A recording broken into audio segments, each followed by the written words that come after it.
Members welcome back to own channel stock market funda में। अब देखो मार्केट में बहुत अच्छा मोमेंटम आज तो आया था, बट कल क्या गैप डाउन है ध्यान से देखना। देखो अगर हम लोग गिफ्ट निफ्टी की बात करने जाए तो 129 पॉइंट्स गैप डाउन है। बहुत से लोग पैनिक है कि सर क्या ये फेड की पॉलिसी की वजह से है, यूएस की वजह से है। देखो सिंपल बोलता हूँ, ध्यान से सुनो। डाउ जोन्स अगर आप देखोगे ना वो अभी के लिए पॉजिटिव है। ठीक है, डाउ जोन्स पॉजिटिव है, बट ये जो फॉल आपको दिखाई दे रहा है ना गिफ्ट निफ्टी में, वो है इंफोसिस का एडीआर। वो 5% एडीआर डाउन है। अब रीजन क्या है सुनो ध्यान से। रीजन ये है कि एसेंचर ने अपना फोरकास्ट अपडेट किया कि भाई हमारा जो एनुअल रेवेन्यू होगा वो यहाँ पे फॉल करता हुआ दिखाई दे सकता है। हमारे एनुअल रेवेन्यू की ग्रोथ यहाँ पे 3 से 4% हो सकती है, जो पहले अनुमान किया गया था 3 से 5% का। ठीक है, यानी कि अपना फोरकास्ट को घटा दिया गया। अब देखो ये जो बड़ी आईटी कंपनीज होती है ना यूएस के अंदर, वो अगर अपना फोरकास्ट घटा देती है, यानी कि अपना ग्रोथ, फ्यूचर ग्रोथ घटा देती है, तो इंडियन आईटी कंपनीज में पैनिक आ जाता है। और ये हर बार की कहानी है, और उसकी वजह से हमारा गिफ्ट निफ्टी आपको गैप डाउन दिखाई दे रहा है, इन्फोसिस गैप डाउन दिखाई दे रहा है। ठीक है, अब देखो आपको सिंपल बोलता हूं, ये ऐसे रिएक्शंस टेम्पररी आते रहते हैं। क्या इसमें पैनिक करने की जरूरत है? Answer is no. ठीक है, इसमें कोई पैनिक करने की जरूरत नहीं है, ये बेसिक चीजें होती रहती है। ओके, आपको सिर्फ इतना ध्यान में रखना है कि मार्केट में क्लोजिंग बहुत अच्छी आई थी। अब कल है फ्राइडे। ठीक है, फ्राइडे फॉल आता ही है, हम लोग बहुत बार देखते हैं। आपको सिर्फ इतना ध्यान में रखना है कि मार्केट बहुत अच्छा ट्रेंडिंग था। यहां पे देखो बहुत अच्छा ट्रेंडिंग था। अनिल सिंघवी सर ने भी बोला था कि भाई निफ्टी ट्रेंडिंग है, पॉजिटिव रहेगा। अब देखो गिफ्ट निफ्टी तो बता रहे गैप डाउन, यानी कि वो तो गलत हो गए। तो अगर आप देखोगे तो यहां पे 24,000 का सपोर्ट है। अगर 24,000 के नीचे गैप डाउन ओपन होता है तो फिर वापस 23,900 23,800 को रिटेस्ट करेगा।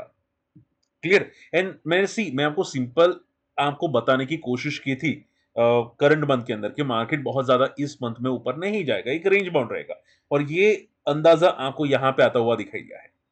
क्लियर, मार्केट 24,000 के आसपास ही घूमने की कोशिश कर सकता है, क्योंकि ये रेंज बाउंड मार्केट है। ठीक है, इसमें हीजिंग बहुत सारे लोग करते हैं। तो आपको ज्यादा घबराने की जरूरत अभी के लिए मार्केट में नहीं है। जो प्रॉब्लम थी वो शॉर्ट आउट होती हुई दिखाई दी, बस आप उतना समझो। बातें क्लियर। इवन आप देखोगे तो क्रूड ऑयल भी देखो, क्रूड ऑयल भी वापस फॉल करता हुआ दिखाई दिया। सो कोई घबराने की जरूरत कहीं पे भी नहीं है, इन शॉर्ट में। ओके, हाँ वॉलेटिलिटी दिखेगी आईटी स्टॉक्स में दिखेगी। अगर आप पूछे सर आईटी स्टॉक्स में कितना मोमेंटम आएगा, ध्यान से देखना। मुझे काफी लोग पूछते रहते कि सर आईटी स्टॉक्स में क्या फॉल और आएगा, पैनिक और आएगा। देखो यहाँ पे ये आईटी इंडेक्स है। ठीक है, सी यहाँ पे अगर आप देखोगे आईटी इंडेक्स, वो अभी भी बेस बनाने की कोशिश कर रहा है। यहाँ पे देखो ये प्योरली अभी भी बेस बना रहे पूरा का पूरा आईटी इंडेक्स। सो ये क्या कर रहा है, कंसोलिडेशन मोड में है, बॉटम आउट हो चुका है। अब यहां से पुलबैक आने के चांसेस क्लियर दिख रहे हैं। क्लोजिंग भी कोई गलत नहीं आ रही है करंट मंथ के अंदर। ठीक है, अगर ये बेस तोड़ता है ना तो एक प्रॉब्लम आएगा आईटी इंडेक्स में, बाकी चांसेस कम दिख रहा है। बात समझ में आ रही है? सो अभी ज्यादा मत घबराओ, ये वॉलिटिलिटी है वो रहेगी आईटी इंडेक्स में, almost bottom out IT index charts पे क्लियर कट दिख रहा है। बात समझ में आ रही है? अगर गैप डाउन ओपन हुआ तो मैंने आपको निफ्टी में समझा दिया है। अगर गैप अप ओपन हुआ तो भी ऊपर की लेवल से रेजिस्टेंस आएगा, क्योंकि मार्केट 3 दिन से वर्टिकल जा रहा है। और अगर गैप डाउन ओपन हुआ तो क्या होगा, लोग यहां पे अपनी पोजीशन को वाइंड अप करेंगे, शॉर्ट पोजीशन बना देंगे, तो डबल फॉल होगा। बात समझ में आ रही है? तो ये चीजें आपको थोड़ी कॉशियस रखनी है। अगर गैप डाउन ओपन हुआ तो और फॉल करेगा, गैप अप ओपन हुआ तो लोग प्रॉफिट बुक करेंगे। और ऊपर एक रेजिस्टेंस है 24,400 का। बात समझ में आ रही है यहां पे? चलिए, so be careful, totally be careful. And अगर लोग बैंक निफ्टी को पूछे सर बैंक निफ्टी में क्या दिख रहा है, बैंक निफ्टी में बहुत अच्छा मोमेंटम है, बट वो भी एक रेजिस्टेंस पे है। देखो बैंक निफ्टी का रेजिस्टेंस देखो, यहाँ पे बहुत तगड़ा रेजिस्टेंस है। तो अब यहां से भी बैंक निफ्टी में एक फॉल आने का एक्सपेक्टेशंस दिख रहा है, और वैसे भी डेली चार्ट में काफी ओवरबॉट हो चुका है। सो बहुत केयरफुल है ना निफ्टी बैंक निफ्टी के अंदर। चलिए, आई होप ये चीजें समझ में आई है। और वैसे भी अगर आप देखोगे आज एफआई की सेलिंग वापस स्टार्ट हो चुकी है। अगर हम लोग एफआई को देखें तो हल्का सा उन्होंने आज सेल किया है। एक दिन सेल आया है, कोई फर्क नहीं पड़ता, देखते हैं एक दो दिन कि एफआई क्या सस्टेन करते हैं कि नहीं। ओके, देखो यहाँ पे अब मुझे ये बताओ कि ये कौन सी कंपनी का चार्ट है। अगर अगर देखो ये डेली चार्ट है और यहाँ पे कोई रिकमेंडेशन नहीं है, बट थोड़ा ध्यान से देखने की कोशिश करना, समझने की कोशिश करना। अगर मैं इस चार्ट को फोकस करने की कोशिश करूं तो चार्ट में आपको क्या दिखाई दे रहा है? डेली चार्ट है। आप यहां पे देखोगे बहुत अच्छा मोमेंटम किया था, ये भी एक आईटी कंपनी का चार्ट है और लाइफ पे ट्रेड करा है। बट यहां पे थोड़ा समझने वाली बात है, ध्यान से सुनना।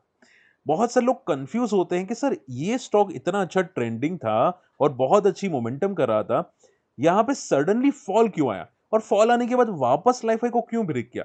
क्या ऐसी पैटर्न हम लोग को कभी आइडेंटिफाई कर सकते हैं? क्या हम ये अंदाजा लगा सकते हैं कि ये पूरा का पूरा रिकवर करेगा?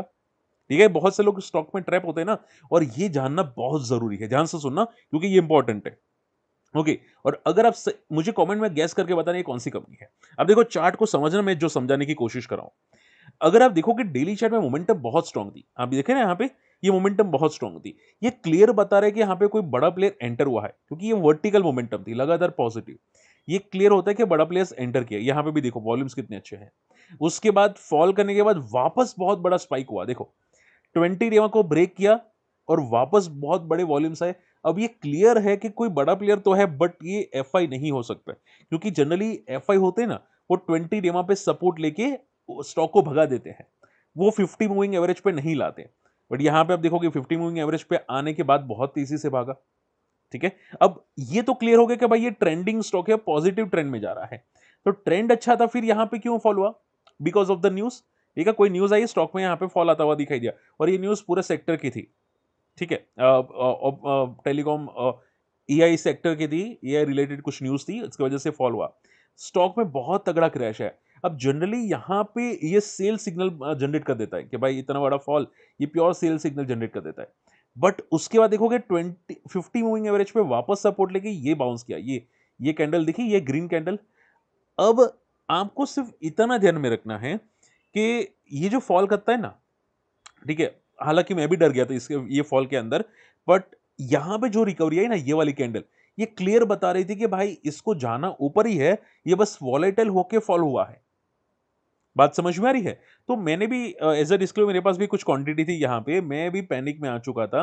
बट ये जो पुल बैक आया ना, ये मुझे थोड़ा सा अंदाजा भाई लगा दिया कि भाई नहीं, इसमें दम है और यहाँ से एक मोमेंटम आ सकती है। उसके बाद ये वापस लाइफ को क्रॉस किया। ठीक है, बात समझ में आ रही है? सो हमेशा याद ये रखो कि 20 डेमा आप क्रॉस चेक करते हो तो पहले देखना कि 20 डेमा पे सपोर्ट लिया है कि नहीं लिया इसने कभी भी। अगर नहीं लिया है ना, तो वॉलेटिलिटी क्रिएट हो सकती है। भले स्टॉक ट्रेंडिंग आपको दिखाई दे रहा है, बट वॉलेटिलिटी आपको दिख सकती है। लास्ट टाइम कहां पे सपोर्ट लिया था वो आपको देखना पड़ेगा। 20 पे लिया था या 50 पे लिया था? बात समझ में आ रही है? अब अगर यहां पे हम लोग पूछे कि भाई अब क्या दिख रहा है, दिखा रहा है सर चार्ट पे, तो अब ये दिखाई दे रहा है कि मोमेंटम तो अच्छी है, बट चांसेस कम है कि सस्टेन करेगा टॉप पे। ठीक है, कम चांसेस है। क्यों? क्योंकि अगर होता तो इतना वॉलेटाइल नहीं होता। बात समझ में आ रही है? सो ये थोड़ा सा कंफ्यूजिंग वाला स्टॉक है, पैनिक वाला स्टॉक है, इसमें बहुत केयरफुल लेना पड़ता है, वरना ट्रैप होने के चांसेस हो जाते हैं। बातें क्लियर? चलिए, ओके, यूएस मार्केट काफी अच्छा जंप किया है। अब देखो, नाइका में बहुत अच्छी न्यूज आ रही है कि भाई 52 फ्रेश हाई को गया। रीजन ये था कि कंपनी ने अपना रोड मैप बताया, जहां पे बताया कि भाई हम लोग 3x रेवेन्यू करने वाले हैं, यानी कि 3 गुना रेवेन्यू हम लोग करने वाले हैं, ऐसा कंपनी ने बोला। अब अगर 3 गुना रेवेन्यू करेगा तो स्टॉक भागेगा ही भागेगा, डेफिनेटली भागेगा। ठीक है ना? तो इसकी वजह से ये स्टॉक बहुत तेजी से भागता हुआ आपको दिखाई दिया। अब अगर हम लोग इसका चार्ट्स को देखें, हालांकि बहुत ही ज्यादा ओवर वैल्यूड है, बट ये एक टाइप की स्टार्टअप कंपनी जैसा ही होता है, इसकी वजह से बहुत अच्छा भागा। देखो, स्टॉक वैल्यूएशंस बहुत खराब है इसकी। ठीक है, अगर मैं नायका की वैल्यूएशंस देखो तो 400 की पी पे है, यानी कि इस ये बहुत ज्यादा ओवर वैल्यूड है। ठीक है, बट कुछ बड़े प्लेयर्स या म्यूचुअल फंड स्टॉक को जानबूझ के भगाते हैं। एक टाइम था जब यहाँ पे 2000-2005 के अंदर इतना ओवर वैल्यूएशन कोई स्टॉक होता ही नहीं था। ठीक है, प्योर मैनिपुलेटेड होते थे। अब इस टाइम पे तो ऐसे स्टॉक चल जाते हैं। ठीक है, तो केयरफुल बहुत रहना पड़ेगा। जनरली बड़े प्लेयर्स ऐसे स्टॉक को फिर जब क्रैश करवाते हैं ना, तो ऐसे ही तगड़ा क्रैश करवाते हैं। आपको लगता है कि सर अभी रेवेन्यू 3x होने वाला है, अच्छी बात है, बट 3x पे इसका पी तो भी 50 के ऊपर ही रहेगा। ठीक है, सो बहुत केयरफुल है ना, चीज अच्छी है। एक ये चीजें टोटली नेगेटिव हो जाती है कंपनी के टेक्निकल चार्ट के लिए, क्योंकि वैल्यूएशंस बहुत ज्यादा स्ट्रेच है। अब ऊपर रेजिस्टेंस है 400 के आसपास का, तो अगर यहाँ पे मोमेंटम करता है तो ऊपर 400 पे एक रेजिस्टेंस फेस कर सकता है, ये बात याद रखेगा। ठीक है, और जब तक 240 के ऊपर है तब तक टेक्निकल चार्ट पे पॉजिटिव है। अगर 240 ब्रेक हुआ, ये गया। चलिए, इसके अलावा पारस डिफेंस, देखो आशीष सर और दमानी ग्रुप, वो लोग यहाँ पे कंपनी के साथ मिलने वाला है, कुछ मीटिंग करने वाले हैं। अब ये मीटिंग कंपनी के ग्रोथ रिलेटेड हो सकती है और उससे पहले स्टॉक चलना स्टार्ट हो चुका है। अगर आपने देखा होगा पारस डिफेंस में रिसेंटली बहुत बड़ी मोमेंटम आई थी, बट ये न्यूज़ आने से पहले मोमेंटम आई थी। तो मैं हमेशा आपको बोलता हूँ कि बड़े प्लेयर्स स्टॉक को मैनिपुलेट करते हैं, इनसाइडर ट्रेड करते हैं, मतलब कोई पकड़ नहीं पाता शेयर मार्केट में ये लोग को। ठीक है, ये लोग बहुत बड़े प्लेयर्स होते हैं, इनको कोई पकड़ नहीं पाता, ये सब अंदर अंदर मिली भगत होती है। आप समझो बात को। ठीक है, अब करोड़ों रुपए होते हैं ना, मतलब जो घोटाले करते हैं वो छूट जाते हैं, करोड़ों रुपए का घोटाला। अब यहाँ पे रास्ते पे कोई लारी वाला जाता है ना, उसको लोग मारने पीटने लगते हैं, सरकारी कर्मचारी। ठीक है, तो ये होता रहता है भाई इंडिया में, ऐसी चीजें नॉर्मल है। तो आप सिर्फ इतना समझो कि ये जो बड़े प्लेयर्स की वजह से स्टॉक भाग रहा है, इट्स पॉजिटिव, बट थोड़ा कॉशियस रहना, क्योंकि ऑलरेडी ज्यादा वर्टिकल जा चुका है, तो ऊपर एक रेजिस्टेंस आपको दिख सकता है। बात समझ में आ रही है? तो न्यूज़ अच्छी है, बड़े प्लेयर्स अगर एंटर करते हैं तो अच्छी बात होगी, बट हाँ, अगर ये मीटिंग फेल हुई ना, लाइक ईरान, यूएस की, तो भाई वापस पैनिक स्टार्ट हो जाएगा। सो थोड़ा केयरफुल है ना, मीटिंग डेफिनेटली पॉजिटिव है, बट वॉलेटिलिटी आ सकती है। ओके, लास्ट 2 चीज़ें हैं, ध्यान से सुनना। गवर्नमेंट ने, आप सभी लोग जानते हैं कि इस बार रेनफॉल कम होने वाला है, क्योंकि अ, अभी इतनी, मतलब आप बोल सकते हैं ना यहाँ पे क्लाइमेट चेंज की वजह से जो प्रॉब्लम आ रही है, ठीक है? एल नीनो बोलते हैं ना यहाँ पे नाम, बहुत ही अलग नाम है, बट आप ये समझ के चलो कि गर्मी बहुत ज़्यादा पड़ रही है, ठीक है? पूरा एनवायरनमेंट चेंज हो रहा है। तो इसकी वजह से वाटर क्राइसिस आ सकते हैं, तो गवर्नमेंट ने पुश किया है कि भाई वाटर रिसाइक्लिंग को ज़्यादा फोकस करें। इसकी वजह से वाटेक वाबा के लिए सबसे ज़्यादा बेनिफिटेड है और ये सबसे बड़ी और स्ट्रॉन्ग कंपनी है वाटेक वाबा, ठीक है? तो इनके लिए बहुत बेनिफिटेड है वॉटेक वाबा के लिए, और हो सकता है कि आने वाले कंपनी के रिजल्ट बहुत अच्छे हैं। तो अभी के लिए कंपनी का रेजिस्टेंस है 2000 का, नीचे सपोर्ट है 1000 का, ऊपर जैसे रेजिस्टेंस तोड़ रहा है ये ब्लू स्काई जोन में जा सकता है। ठीक है, और फंडामेंटली भी बहुत स्ट्रॉन्ग कंपनी है, और मैंने पहले भी आपको सिखाने की कोशिश की थी कि ये पूरा टर्न अराउंड सेक्टर है। ठीक है, ये एक ऐसा सेक्टर है जो आगे जाके भी काम आ सकते हैं, ये सेम लाइक सेमीकंडक्टर या ईवी आप बोल सकते हैं। ठीक है, प्योर टर्न अराउंड सेक्टर है। और एक्वास की अगर बात करने जाए, तो एज अ डिस्क्लेमर ये मेरे पास पड़ा है अभी स्विंग ट्रेड के लिए, और कंपनी ने इबिट्टा बोला है कि भाई हमारा 4 टू 6x रेवेन्यू होगा बाय 2031, यानी कि 4 से 6 गुना रेवेन्यू बढ़ेगा। सोचो, 4 to 6 टाइम्स, और इबिट्टा 18 से 12% होगा। अब ये कमेंट्री डेफिनेटली पॉजिटिव है कंपनी के लिए। ठीक है, तो ऊपर एक रेजिस्टेंस है लिस्टिंग का हाई विच इज 165, जैसे ये टूट जाता है, आई थिंक टूट भी चुका होगा। ठीक है, तो जैसे ही टूट गया होगा तो यहाँ पे एक बेस बन चुका होगा, तो जब तक ये बेस के ऊपर है तब तक पॉजिटिव, अगर ये बेस टूटा तो नेगेटिव। ठीक है, और वैसे भी डिफेंस सेक्टर है, मैंने इसका रिजल्ट देखा, लॉस मेकिंग कंपनी है, और मैं जनरली लॉस मेकिंग कंपनी को ज्यादा फोकस नहीं करता, मैं स्विंग ट्रेड के लिए सिर्फ फोकस करता हूँ। ठीक है, तो आप भी थोड़ा बस वही ध्यान में रखिएगा, अगर कोई कंपनी लाइफ पे जा रही है, ठीक है, तो पहले देखो कि क्या कंपनी प्रॉफिटेबल है, ग्रोथ है कि नहीं।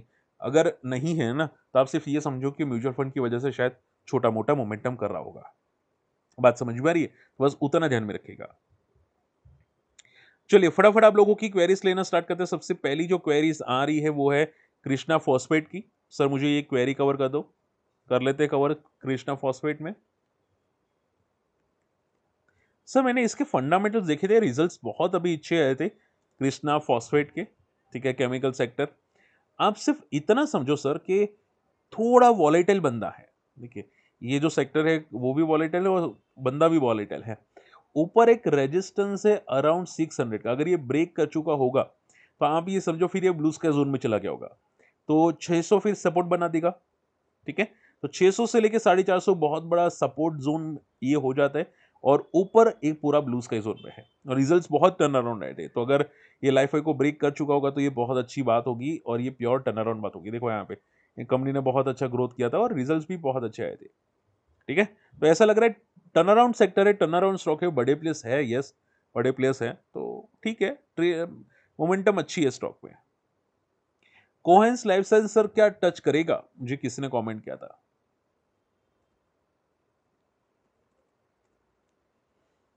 ओके देखो, ये जो सेक्टर है फार्मा सेक्टर का, मैंने इसको क्रॉस चेक किया था, बहुत वॉलेटाइल रिजल्ट्स आते हैं इसके। एक टाइम पे 50 करोड़ का प्रॉफिट, एक टाइम पे 100 करोड़ का, एक टाइम पे 8 करोड़ का, तो बहुत वॉलेटाइल रिजल्ट आते हैं। बड़े प्लेयर्स को ये पसंद नहीं आते रिजल्ट्स, और इसकी वजह से स्टॉक बहुत वॉलेटाइल है। देखो 1300 का स्टॉक सीधा चला गया 200 के आसपास का। अब केयरफुल ये रहना, क्योंकि स्टॉक का बहुत तगड़ा बेस है अराउंड 200 200 के आसपास का। ठीक है, और ऊपर रेजिस्टेंस बन चुका है 600 का। तो जनरली ऐसे रिजल्ट पे स्टॉक साइडवेज हो जाते हैं, कंसोलिडेट मोड में चले जाते हैं, ठीक है, और जब तक अच्छे रिजल्ट्स नहीं आते वो साइडवेज जोन में ज्यादा रहते हैं। तो कंपनी खराब नहीं है, बट वॉलेटाइल रिजल्ट्स आते हैं, तो थोड़ा केयरफुल है ना ऐसी कंपनीज के अंदर।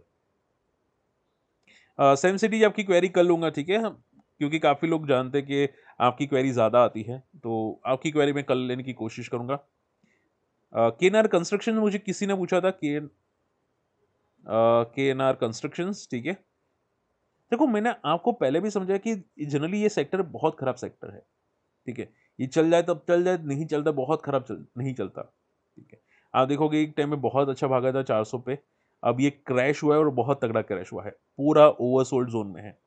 बेस है अराउंड 80 टू 100 के आसपास का अप्रोक्सीमेटली, 100 120 का बेस बहुत अच्छा है स्टॉक का, यानी कि प्योर बॉटम आउट है। बट आप देखो, आप समझो बात को, ये ऐसी कंपनी बॉटम आउट होती है तो कब चलती है पता नहीं चलता, ठीक है। चलने के लिए विद इन 4 महीने के अंदर भाग जाती है, और नहीं चलती तो बहुत सालों तक नहीं चलती, ठीक है। तो थोड़ा कॉशियस है ना, कंपनी खराब नहीं है, कंपनी अच्छी है, बट इनके रिजल्ट्स अच्छे नहीं आते, और ज्यादातर आप देखोगे कंपनी का कैश फ्रॉम ऑपरेटिंग एक्टिविटी है ही नहीं, नेग्लिजिबल ऑपरेटिंग एक्टिविटी है, तो ये चीज अच्छी नहीं होती कंपनी के लिए, इसकी वजह से वो नहीं चलता स्टॉक, ठीक है। तो कंपनी खराब नहीं है, बट स्लो हो जाएगी, ऐसी कंस्ट्रक्शन कंपनी हमेशा स्लो हो जाती है। क्लियर? चलिए, तो देखो मैंने ज़्यादातर चीज़ें कवर कर दी, होप आज का वीडियो पसंद है, और अगर हमारी कम्युनिटी में आना चाहते हैं तो हमारे लिंक से अकाउंट ओपन कर लेना, काफ़ी लोग हैं और काफ़ी चीज़ें हम लोग डिस्कस करते रहते हैं। मेरे पास कुछ कोर्सेज है वो भी शेयर कर दूंगा, और मेरे पास कुछ स्क्रीनर्स है वो भी शेयर कर दूंगा जो आपके काम आएगा। क्लियर? मिलते हैं अगली वीडियो में।